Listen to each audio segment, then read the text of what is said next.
Dozens of admirals said no.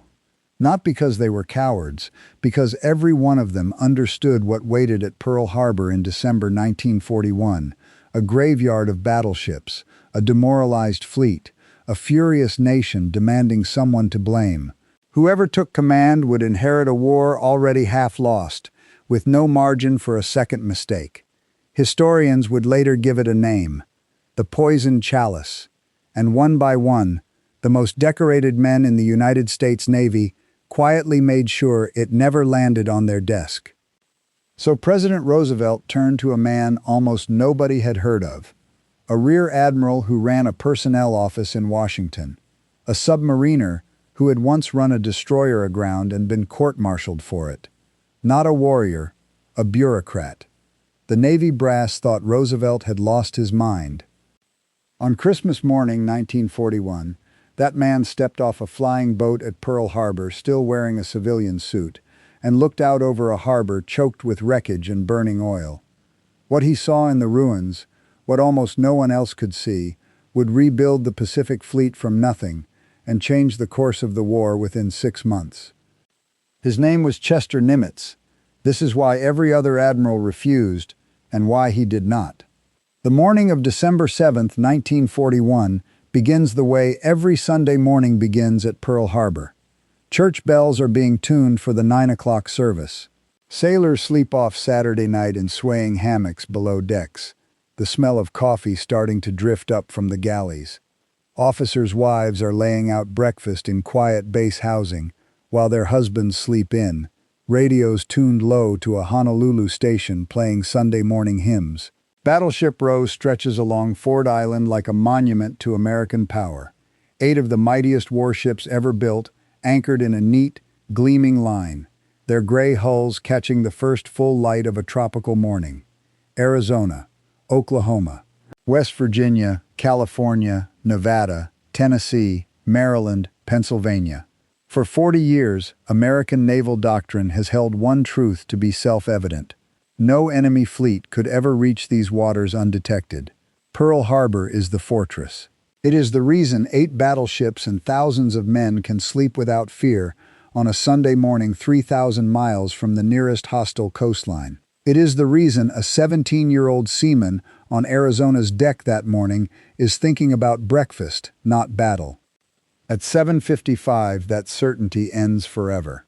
353 Japanese aircraft descend out of the morning haze in 2 coordinated waves, torpedo bombers skimming so low over the water that sailors on deck can see the pilots' faces beneath their goggles.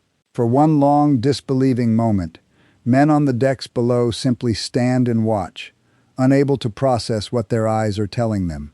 Then the first torpedoes slam into Battleship Row within minutes. Oklahoma takes 9 of them in rapid succession, her hull tearing open below the waterline, and within 8 minutes she rolls completely over, trapping hundreds of men inside an overturned steel tomb they will spend hours pounding on from the inside, praying someone above the waterline can hear them. Then Arizona. A single armor-piercing bomb punches through her deck and detonates in the forward ammunition magazine. The explosion that follows is close to 1 million pounds of gunpowder igniting at once, a fireball that lifts the ship's bow entirely out of the water and rains fire and steel across the harbor for hundreds of yards. Men on nearby ships feel the shockwave in their chests before they hear the sound.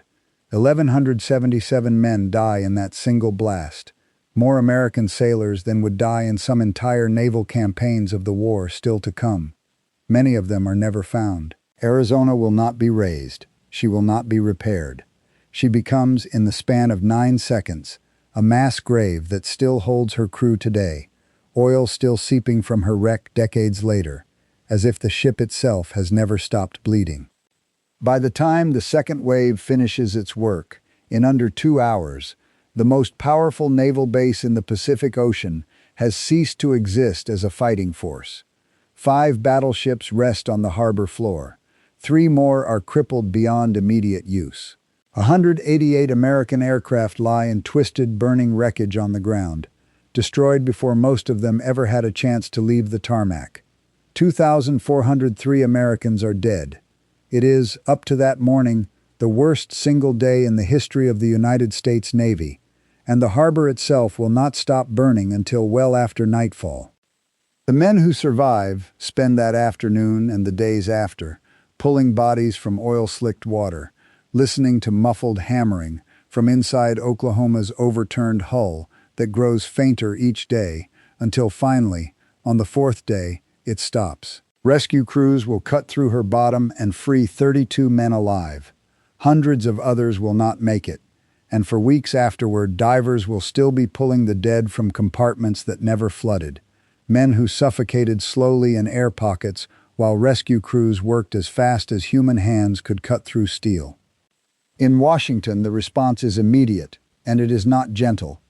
Admiral Husband Kimmel, commander of the Pacific Fleet, a career officer who had spent 37 years building toward exactly this command, is stripped of it on December 17th. He is reverted to his permanent two-star rank of Rear Admiral.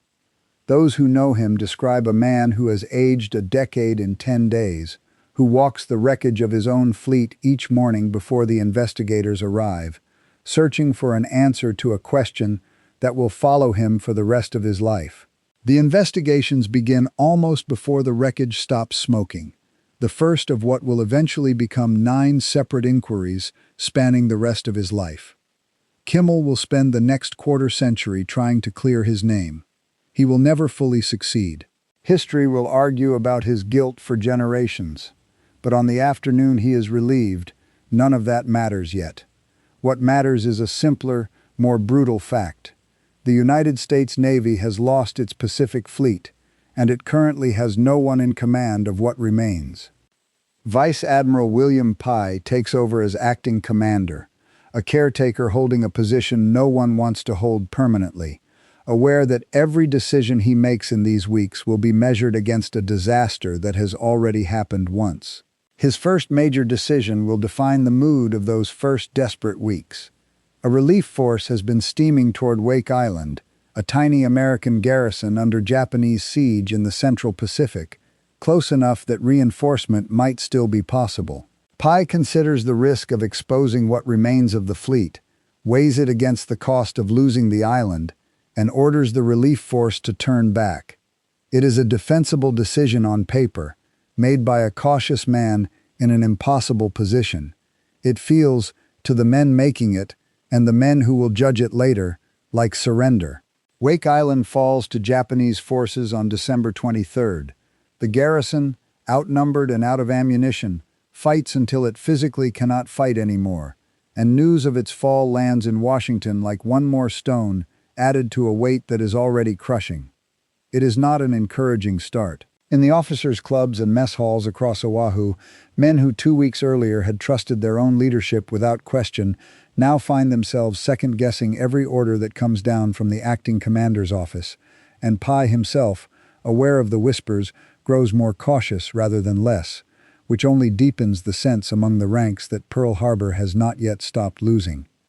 And it exposes the deeper problem that Washington is only beginning to grasp. This is not simply a question of who will replace Kimmel. It is a question of who will agree to. Word moves quickly through the officer corps, the way word always does in a service built on reputation and seniority. Whoever accepts command of the Pacific Fleet now inherits a shattered force, a devastated public, and the near certainty that the Japanese will strike again somewhere before any of it can be rebuilt. There will be no honeymoon period, no time to get his footing. The political exposure is total. The margin for error is exactly zero. Historians will later give this unwanted assignment a name that captures it precisely. The poisoned chalice, offered to men who understand exactly what drinking from it might cost them. Secretary of the Navy Frank Knox flies to Hawaii himself to see the damage firsthand, walking the length of Battleship Row while oil still burns on the water's surface days after the attack, the smell of scorched metal and fuel thick enough to cling to his uniform for days after he leaves. What he witnesses there hardens something in him. His report back to President Roosevelt is not diplomatic. New leadership is needed immediately, he tells the president, and it needs to come from outside the chain of command that presided over this disaster. The question that follows consumes Washington through the second week of December. Who?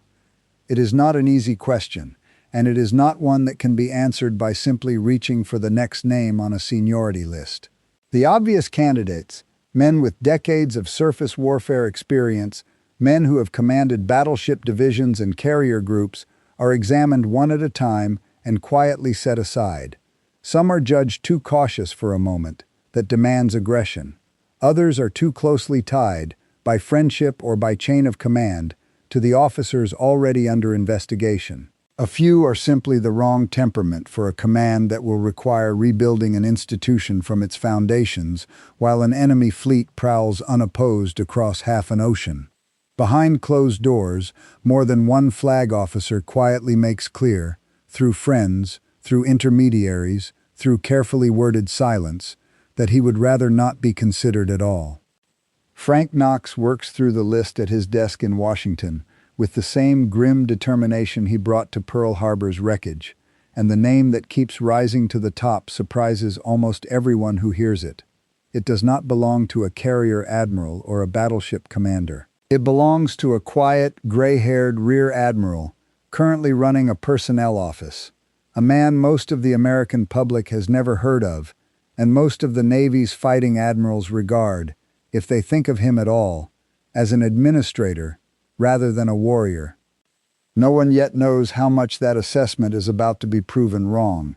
But in the third week of December, with the wreckage of Battleship Row still smoldering and the Pacific Fleet's future hanging on a decision no one wants to make, that name is placed on President Roosevelt's desk. And Roosevelt, who has been quietly watching this particular officer for 2 years, does not hesitate. 3,000 miles away in Hawaii, the men of the shattered Pacific Fleet have no idea any of this is happening. They know only that Christmas is approaching, that their harbor still smells of oil and ash, and that somewhere in Washington a decision is being made about who will lead them back into a war that has already cost them more than anyone imagined possible in a single Sunday morning. For now they wait, the way soldiers and sailors have always waited, in the dark, for orders from men they have never met. On December 16, 1941, 9 days after the attack, Rear Admiral Chester Nimitz is at his desk in the Bureau of Navigation in Washington, buried in the unglamorous work of deciding which officers should be assigned where, across a Navy that is suddenly scrambling to fight a two-ocean war. He is 56 years old, a quiet, silver-haired Texan from the small German settlement of Fredericksburg, a man whose career has been built almost entirely away from headlines. He has commanded submarines. He has commanded destroyers. He helped pioneer techniques for refueling ships at sea that will prove critical in the years ahead, and he personally oversaw the Navy's difficult conversion of its submarine fleet from gasoline engines to safer, more reliable diesel propulsion. He is, by any fair account, one of the most capable engineers and administrators in the entire Navy. He is also, by the conventional standards of December 1941, exactly the wrong man to lead a fleet into war. He has never commanded a carrier task force. He has never led men into a modern naval battle. His most dramatic moment in nearly 4 decades of service came in 1908, as a young officer, when he ran the destroyer Decatur aground in the Philippines and was court-martialed for it, a humiliation he has carried quietly ever since. A message arrives summoning him to the office of Secretary of the Navy, Frank Knox. Nimitz walks the short distance between buildings without any particular sense of what is coming. Men are summoned to Knox's office for 100 different reasons most days, and there is no reason for him to suspect that this one will be different.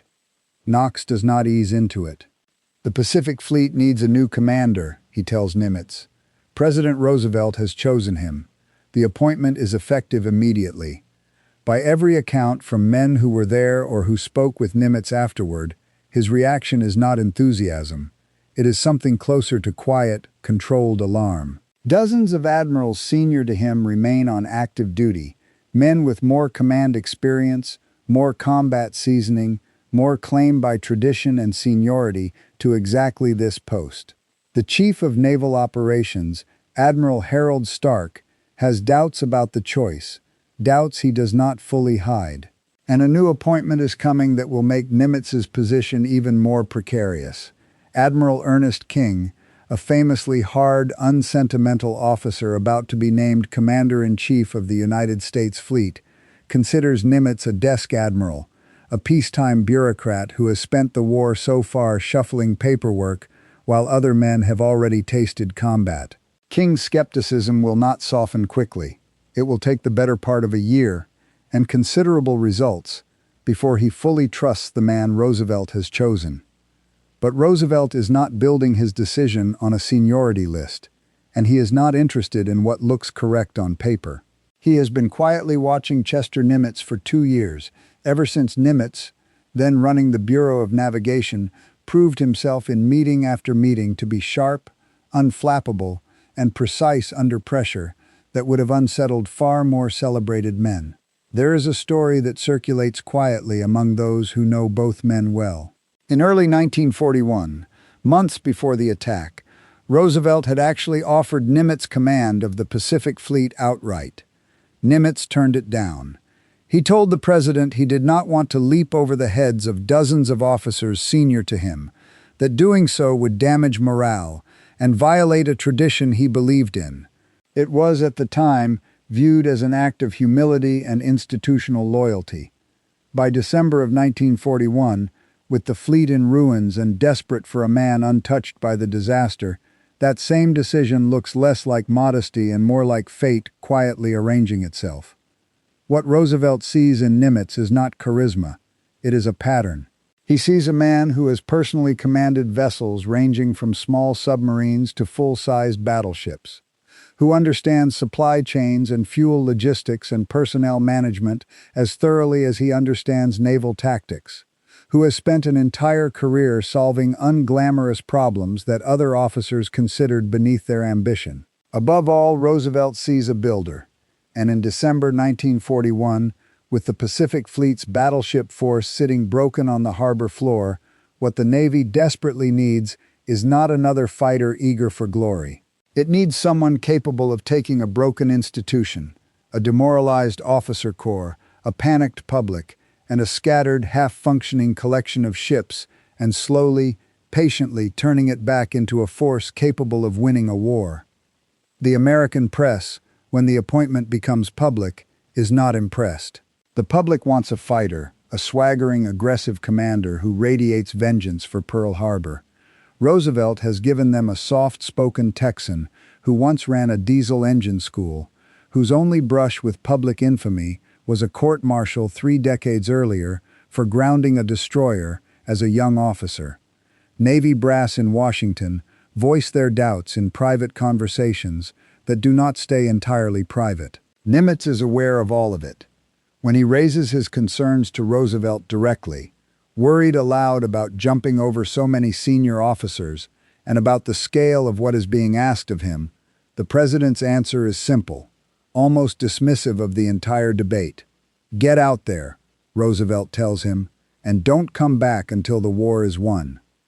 Admiral Nimitz leaves Washington by train on December 19th, traveling west across a country that has been at war for less than 2 weeks and is still adjusting to the shock of it. The journey takes 6 days, crossing a continent gripped by blackout drills and sudden anxiety about enemy attack on the mainland itself.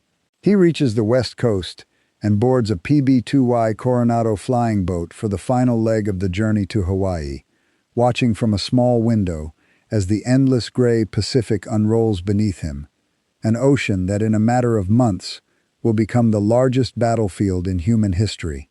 He arrives at Pearl Harbor at 7 o'clock in the morning on Christmas Day, 1941, still wearing a civilian suit because there had been no time and little reason to arrange a formal uniform for a journey made this suddenly. What greets him is devastation on a scale that no report from Washington had fully prepared him for. The harbor is choked with wreckage. A thin, oily sheen still coats large stretches of the water 18 days after the attack. The superstructures of sunken battleships jut up out of the surface at broken, unnatural angles, gray steel against a bright tropical sky that seems almost obscene in its cheerfulness. The smell hits him before anything else, a thick, clinging mixture of burnt fuel and scorched metal that will not fully leave the harbor's air for weeks. Men working the salvage operations move through the wreckage with the flattened, hollow expressions of people who have been doing something exhausting and grim for far too long, pulling debris and, occasionally still, human remains from compartments the water has not yet given up. It would be easy, standing at the edge of that harbor on Christmas morning, in a rumpled civilian suit, to see only ruin. But Nimitz, walking the wreckage that first day, begins noticing something else, something that will shape everything he does in the months ahead. The Japanese struck the battleships, the largest, most visible, most symbolically important targets in the harbor. They did not strike the fuel tank farms that hold the fleet's entire oil reserve, a target that, if destroyed, would have crippled American naval operations in the Pacific for a year or more. They did not destroy the repair yards and dry docks, the very machinery that will be needed to rebuild whatever can be rebuilt. They did not touch the submarine base, tucked along the harbor's edge, quiet and intact. And every single aircraft carrier assigned to the Pacific Fleet had been out at sea on December 7th, delivering aircraft to island garrisons, untouched by the attack entirely. The battleship navy that America has built its entire pre-war doctrine around is gone. But the tools to build something different, something the Japanese planners never fully accounted for, are still standing. 6 days later, on December 31st, 1941, Chester Nimitz formally assumes command of the United States Pacific Fleet. Tradition calls for such a ceremony to take place on the deck of a battleship, the flagship of American naval power. There are no battleships available to host it. Instead, Nimitz reads his orders of command from the deck of the submarine Grayling, a small, unglamorous vessel that becomes, almost by accident, a perfect symbol for what is happening. A submariner, an engineer, a man the Navy establishment dismissed as a paperwork officer, is inheriting a surface fleet that in any traditional sense no longer exists. His first real act as commander tells the men around him everything they need to know about what kind of leader has just arrived. The staff officers who served under Kimmel, men like Intelligence Officer Edwin Layton and War Plans Officer Charles McMorris, expect to be quietly transferred out in disgrace. Their former commander has been publicly humiliated and stripped of rank. By the unwritten rules of military culture, they assume their own careers are effectively finished, tainted by association with a disaster none of them could have prevented alone. Nimitz calls them together, not for a lecture, not for a purge, but for a conversation. He tells them plainly that any officer who wants a transfer will have his full support in arranging one. But he says he hopes most of them will choose to stay. These are the men, he explains, who understand the Pacific theater, who know the enemy's patterns, who hold the accumulated knowledge that no replacement officer could rebuild quickly enough to matter. Firing them wholesale would satisfy a public hungry for someone, anyone, to be punished. Keeping them, trusting them, might actually help win the war. Nearly all of them choose to stay. The rebuilding that follows does not begin with ships, because there are almost none to spare. It begins, deliberately and methodically, with people. Nimitz understands something that neither the newspapers back home nor most of the politicians in Washington seem to grasp. The Pacific Fleet has not been destroyed. It has been badly damaged. Its aircraft carriers remain intact. Its submarine force remains intact. Its intelligence apparatus, the small, strange group of men working to break Japanese naval codes, remains intact. What is genuinely broken, what actually threatens the fleet's ability to fight, is morale, the fragile confidence of thousands of sailors and officers who watched their fortress fall in under 2 hours and have spent every day since wondering if it could happen again at any moment. His approach in those first weeks is patient and almost unglamorous. He visits nearly every command in the harbor personally. He talks with sailors pulling wreckage from the water, with junior officers still shaken by what they witnessed, with senior staff nursing wounded pride and private guilt. He does not deliver rousing speeches promising swift vengeance. He does not make grand public declarations. He asks questions. He listens, often for long stretches, before saying very much at all. Then, based on what he has heard, he acts. The effect on morale is almost immediate and deeply felt. Men who fully expected to be scapegoated for a disaster far above their pay grade discover instead a commander who appears to genuinely trust them, who treats them as professionals rather than as symbols of a national humiliation.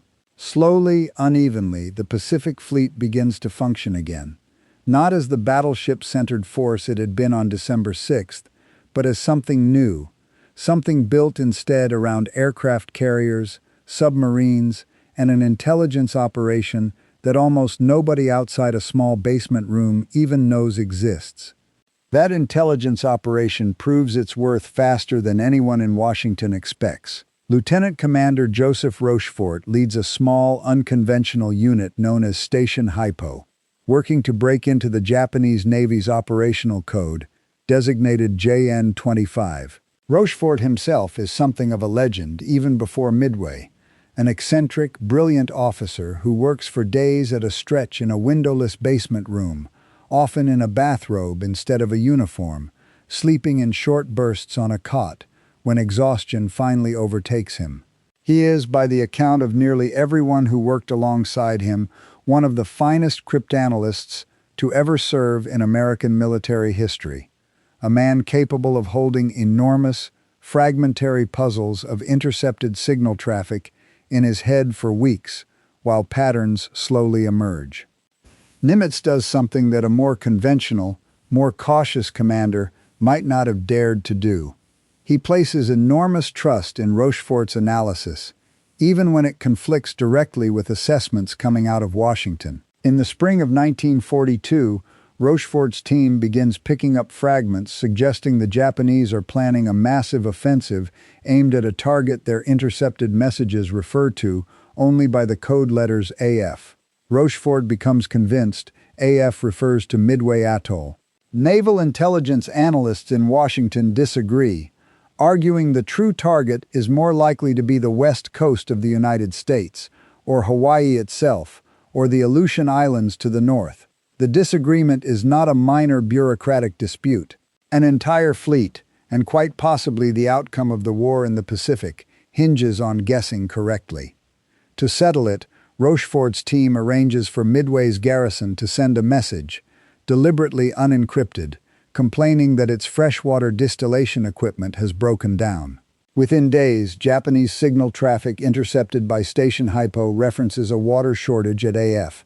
It is confirmation, as close to definitive as code-breaking allows. Nimitz backs Rochefort's conclusion fully, over the continued skepticism of officers in Washington who outrank both of them. It is a decision that, within weeks, will determine the outcome of the entire Pacific War.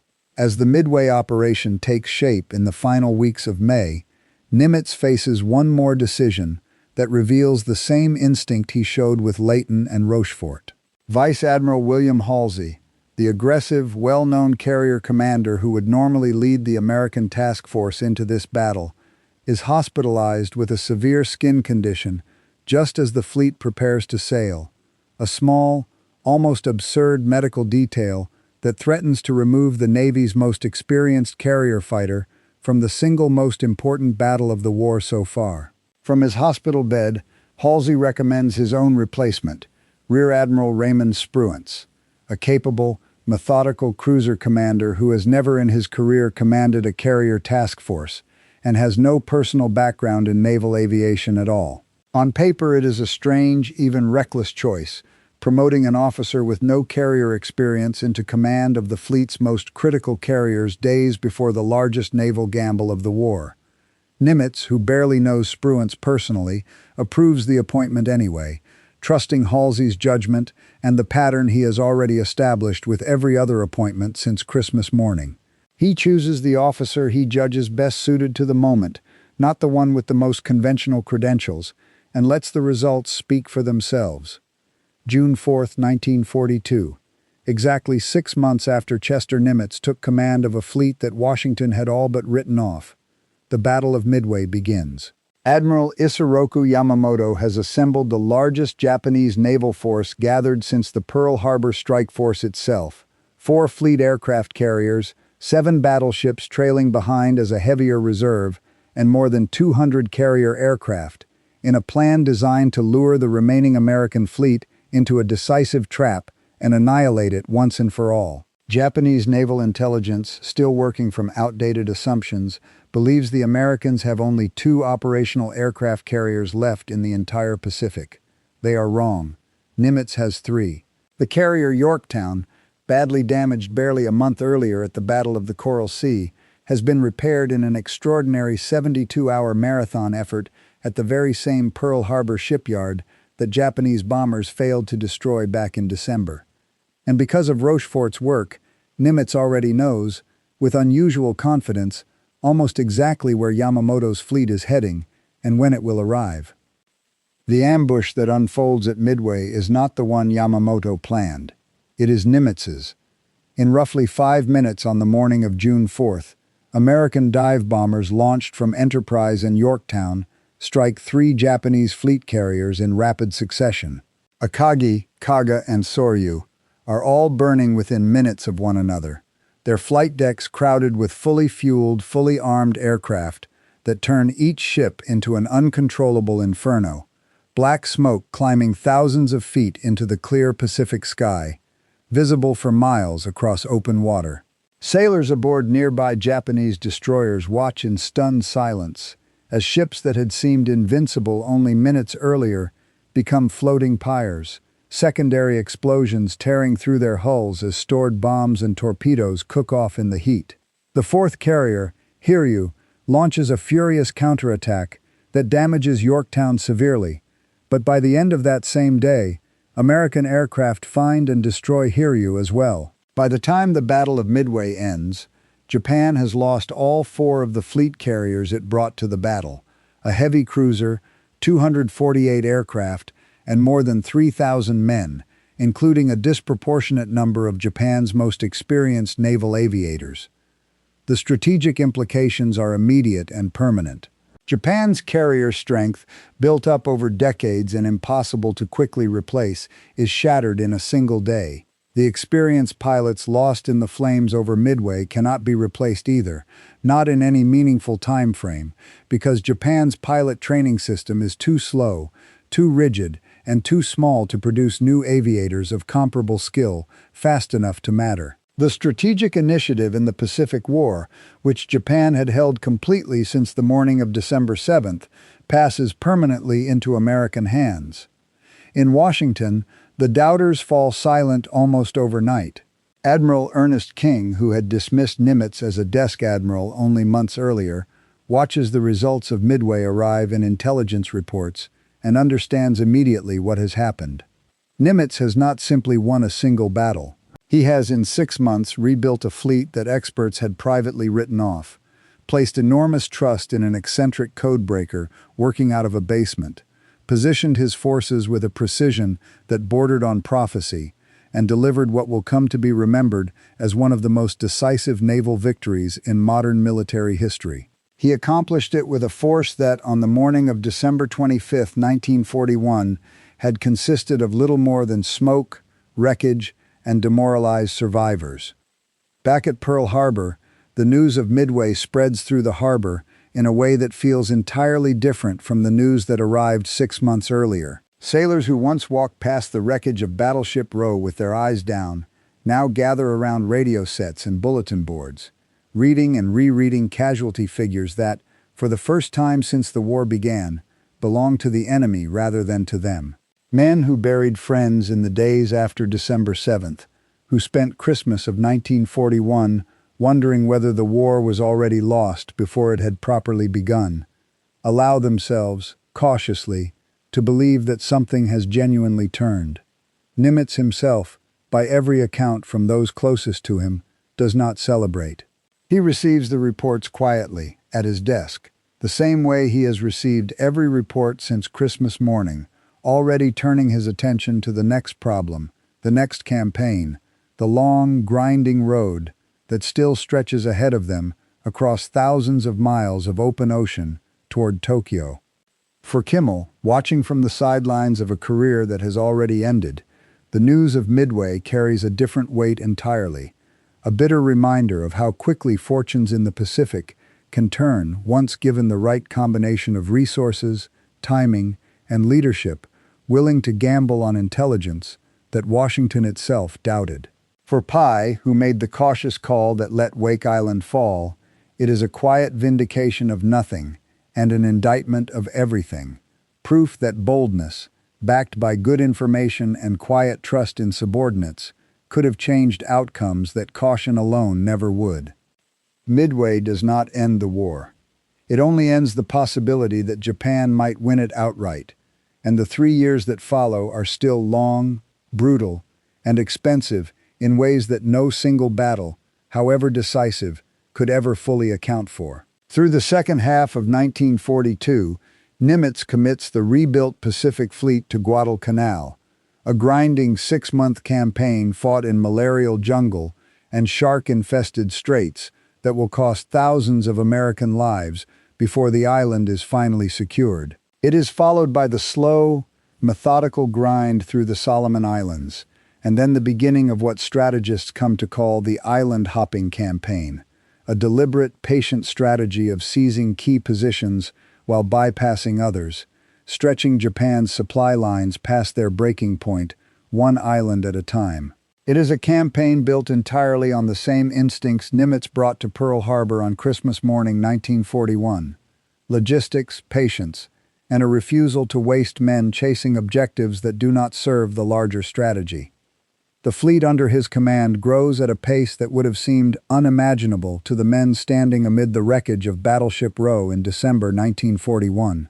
By the war's final year, Chester Nimitz commands more than 2 million men and women, over 5,000 ships, and roughly 20,000 aircraft, a force so vast and so thoroughly rebuilt that almost nothing of the shattered fleet he inherited remains recognizable within it, except perhaps the quiet, unglamorous philosophy that rebuilt it in the first place. In December 1944, he is promoted to the rank of Fleet Admiral, a 5-star rank that, by the war's end, only 4 men in the entire history of the United States Navy will ever hold. The desk admiral that Ernest King once dismissed as unsuited for war now outranks nearly every officer who once doubted him.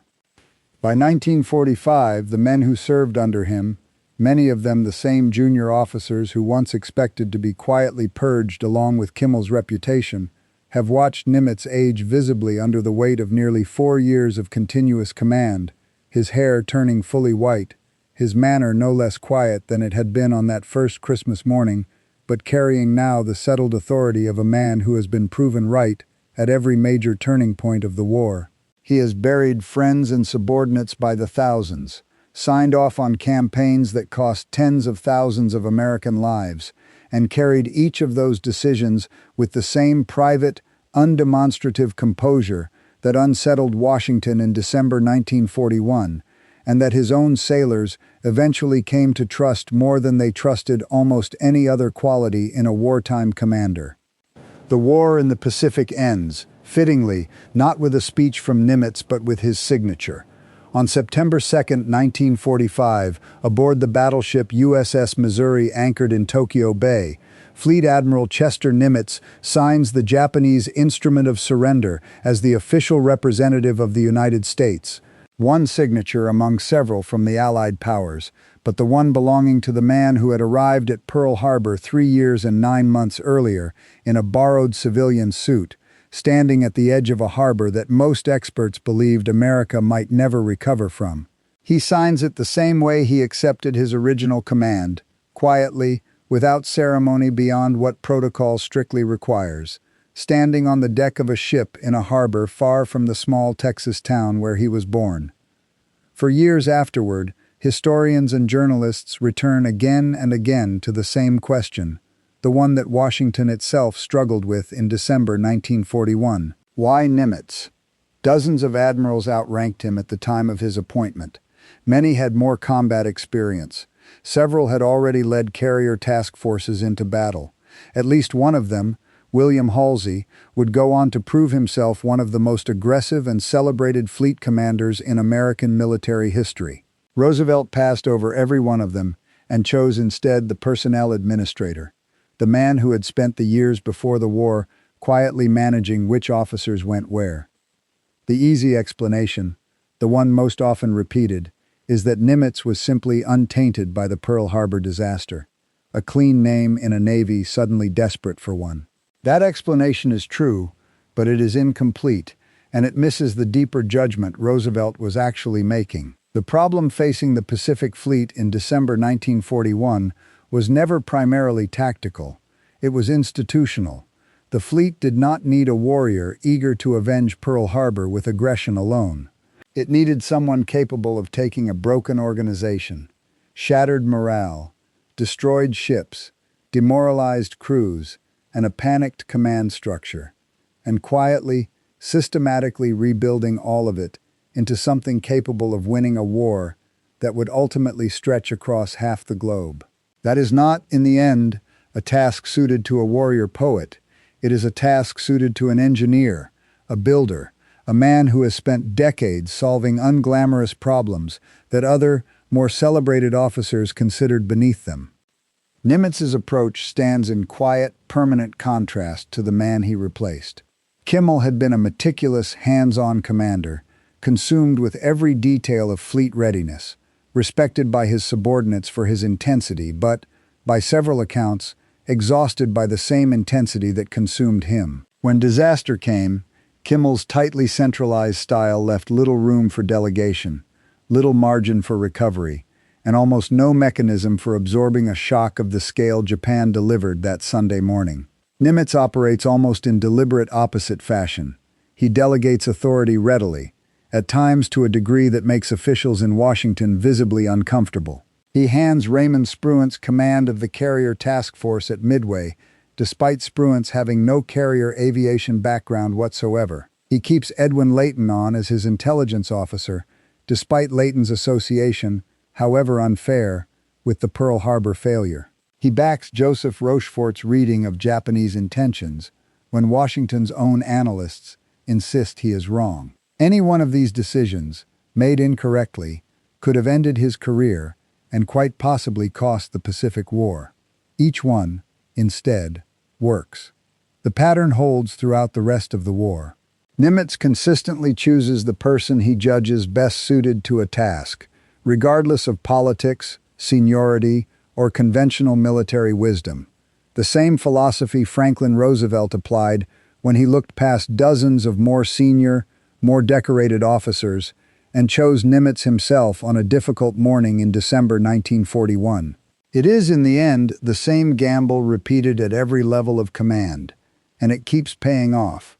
In 1964, 23 years after the attack that ended his predecessor's career and launched his own, a retired Fleet Admiral Chester Nimitz sits for an interview and is asked, as he had been asked many times before, about Pearl Harbor. His answer, according to those who spoke with him in his later years, is not the one most interviewers expect. Nimitz reflects that in a strange way, it had been fortunate that the fleet was caught at anchor in Pearl Harbor that Sunday morning, rather than at sea.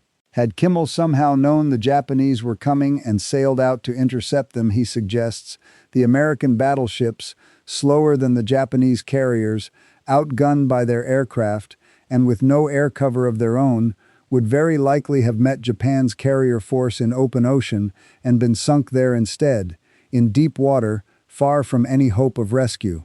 The same crews who were pulled alive from capsized hulls in the shallow harbor, who survived to fight again at Midway and beyond, would instead have gone down with their ships in water thousands of feet deep, drowned in numbers that could have dwarfed even the losses of December 7th. Instead, at Pearl Harbor, the water was shallow enough that most of the crews could be saved.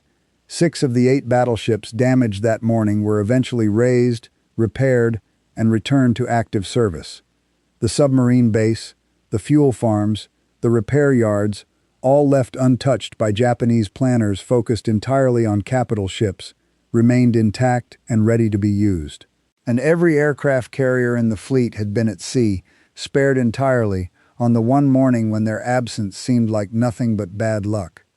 The disaster that ended one navy, in other words, created the exact conditions needed to build a different one in its place.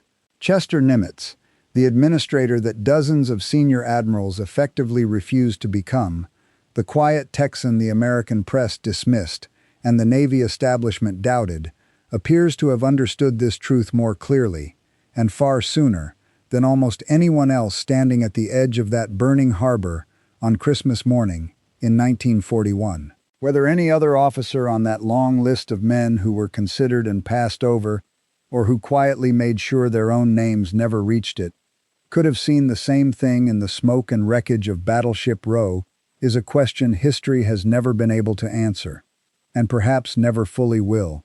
What is certain is that the one man who did see it was standing there in a borrowed civilian suit, and that 6 months later, the entire course of the Pacific War had changed because of it.